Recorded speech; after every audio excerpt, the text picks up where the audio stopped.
John Dunning is one of Central Florida's premier trim carpenters, very successful in his business. And appreciate you being here. We just want to jump right into it. Cool.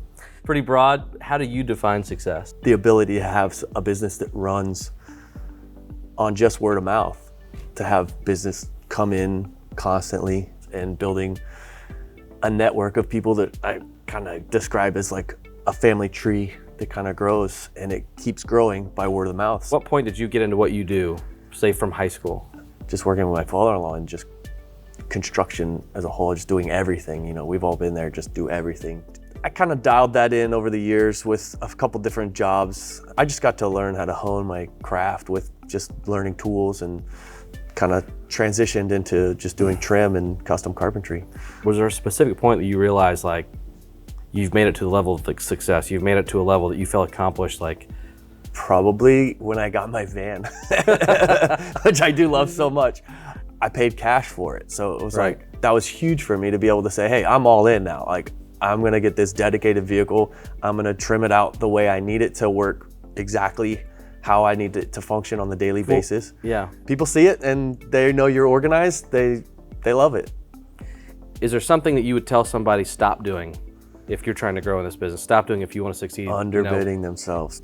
You got to put a price out that you know you can make money at the end of the day. And well, so like, that's, it's tricky, and I want to cut you off, but you say don't underbid. Yeah. That's tricky. I mean, it's very tricky. We've met many people who underbid because they want to get the job. They want to be fair. You always want to get the job, always. But how do you tell somebody don't underbid without being too broad? That's one of the hardest things to do is bid. What would you tell them to start doing? What's something you'd say, hey, try this? For me, at least, finding a formula.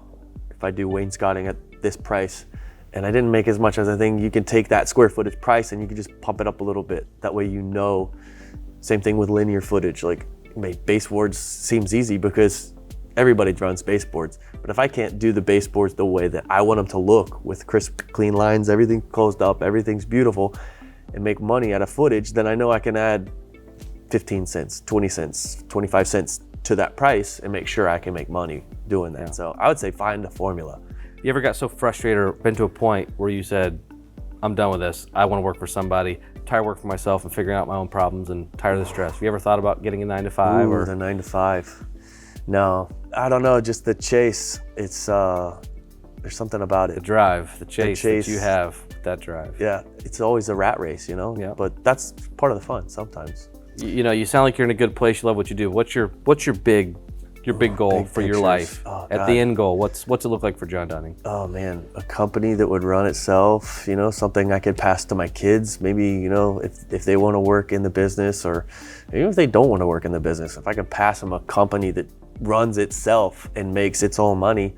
What are some of the must-haves or that you've got to have out of guys that represent you, they represent your company, and your clients?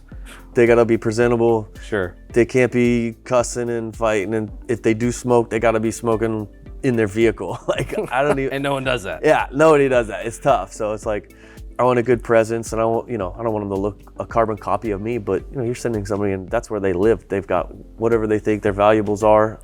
Right. You gotta make sure you take care of everything. So how do you balance that stress of the real life versus keeping a client happy and everything's okay? I would say pre-planning and making sure you have everything. It's like, even when I do, like, say, built-ins, I go and snap out the lines of exactly what this is gonna look like in 2 dimensions on the wall. They know before I start, they get even a couple days to change their mind, because it's a lot easier to change a chalk line or a pencil mark.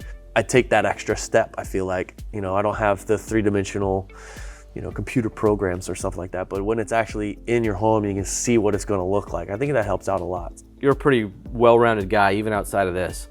But if you weren't in carpentry and you didn't do these $1 million libraries and wine cellars and the most exclusive stuff that you've ever seen, anybody's ever seen, what would you be doing? I love construction. I don't think I could ever be out of it. I think I could transition and move through different fields. So you wouldn't want to sell life insurance, or? No, there's pretty successful people that do that. Yeah, I know. People make lots of money, but I don't know. I don't think that'd be my deal. What's one thing that you would leave somebody to help maybe encourage them in finding their niche and following their path to being successful? I'd say invest in yourself. I mean, I put a lot of money in tools over years and years and years, and it's impossible to get everything all up front. Nobody's gonna go take a loan, go to Home Depot or Lowe's or wherever it may be and just buy everything. With that said, don't be afraid to buy that tool that you think you need. If it's gonna save you a little bit of time, get it, because it'll pay dividends. I appreciate having you. Thank you. Appreciate your time. Love hearing, how you did it, what you do. Always remember, slow is smooth, smooth is fast.